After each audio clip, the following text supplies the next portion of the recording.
मेरे चचेरे भाई विजय की शादी का तिलक प्रोग्राम चल रहा था। उसी बीच खाने का बफर भी चलने लगा। कुछ दूर के भी और पास के भी रिश्तेदार आए थे। इस तिलकोत्सव में नए पुराने, गांव के बाहर के सब लोग जुटे थे। मेरे क्लिनिक वाले चौराहे से भी लोगों का हुजूम आया था। मेरी मित्र टोली बहुत दिनों बाद मिलने के नाते आपस में हाल चाल ले रही थी। विश्वनाथ भाई अपने बेटे की तैनाती तिब्बत सीमा पर बता रहे थे, तो चंद्रजीत भाई अपनी बिटिया के सदर हॉस्पिटल आजमगढ़ में सेवा करना बता रहे थे। तिलक पांडाल में पुरोहित मुन्ना तिवारी जी तिलकहरू एवं घराती बीच बैठे मंत्रोच्चारण कर रहे थे। दुआरी से पर्दे की ओट से मंगल गीत गारी सुनाई पड़ रही थी। मेरी निगाहें अपने लंगोटिया यार मास्टर साहब को ढूंढ रही थी। उस गांव से जेपी सेठ और चंदू भाई सब आ चुके थे। लगभग रात 10 बजे तक सारा काम संपन्न हो चुका था। खाना खा करके सब नात बात ही दोस्त जा चुके थे। मैं बिस्तर पर लेटा अपने मित्र मास्टर साहब को न्यायाने पर विचार करने लगा। मैंने मास्टर साहब के व्हाट्सएप पर सबसे पहले निमंत्रण भेजा था। मैडम जी से भी सारी बात बताई थी। सोचा था भेंट होगी तो कार्ड भी दे दूंगा, लेकिन भेंट नहीं हो पाई, इसलिए शायद भूल गए हुआ ना। मास्टर साहब सबसे पुराने मेरे बचपन के दोस्त हैं। जब मैं कभी फंस जाता तो मैं इन्हें ही याद करता। बड़ा से बड़ा काम भी हल हो जाता। ये बड़े मस्तमौला स्वभाव के हैं, इनको थोड़ा ध्यान धराना पड़ता है। बड़े मज़ेदार व्यक्ति हैं। मास्टर साहब की शादी की मज़ेदार घटना 25 साल बाद आज भी याद है। हुआ यूँ कि इनकी शादी में बारात खूब धूमधाम से सजी थी। सजेगा क्यों नहीं, एक मास्टर साहब के इकलौते बेटे जो थे। बारात रामनगर चौराहे के उत्तर एक गांव में गई थी। वहां बारातियों के ठहरने की कोई व्यवस्था नहीं थी। एक बाराती भाई ने एक घराती भाई से पूछा कि भैया यादव जी की बारात कहाँ पर ठहरने की व्यवस्था है। वह व्यक्ति घूरते हुए बोला, उनकी बारात तो कल आनी है, आज कहाँ से फाट पड़े, आज की कोई भैया व्यवस्था कहीं पर नहीं है। यह सुनकर बारातियों में कानाफूसी बढ़ने लगी। कोई कहता कि बड़े भुलक्कड़ हैं यार, तो कोई मुँह बाए कहता कि अब क्या होगा। वहां घराती घर में भी हलचल मच गई। कहने सुनने पर एक घराती एक मौनी चीनी बारात में रख दिया। चीनी फाँक के पानी पीने के बाद बाराती में से चंद्रजीत भाई बोले, हे समाजी राजा, लोगन अब बजावा बजा।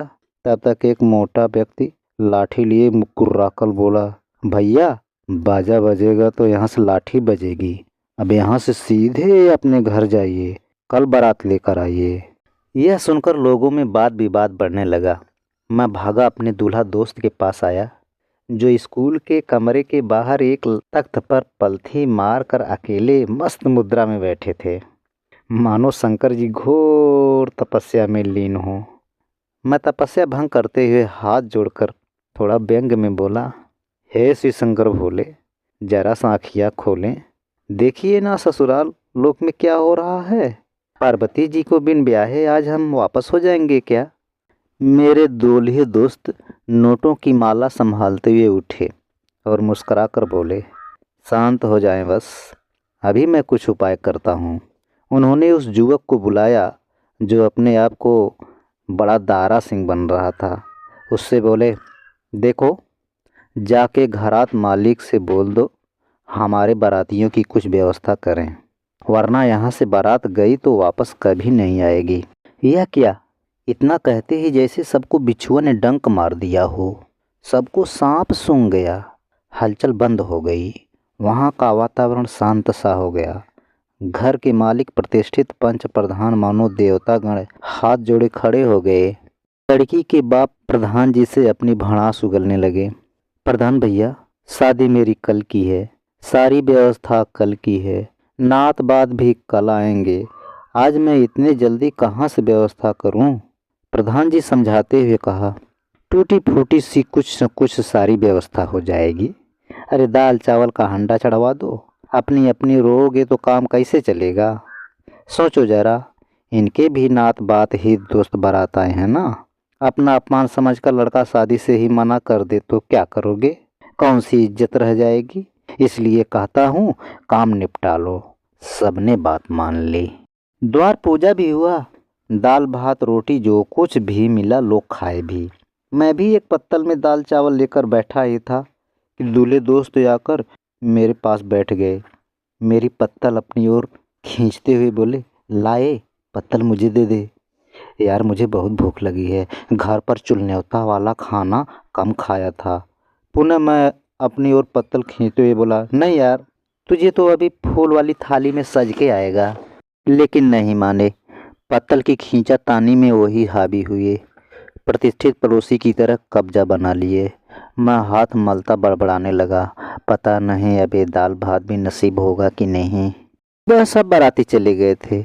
ट्राली में दहेज का सामान, झपिया, दौरी, चावल, पिसान लादने वाला कोई नहीं बचा था। मैं अकेले झपिया दौरी रख रहा था। अचानक मैंने एक झपिया लेकर खड़े मित्र दूल्हे को रखने का इशारा किया तो झपिया लपक कर पकड़े और रखने लगे। मैं थोड़ा सुस्त भी था, लेकिन वो काम में खूब फुर्ती दिखा रहे थे। महिलाएं देखकर हंस रही थीं।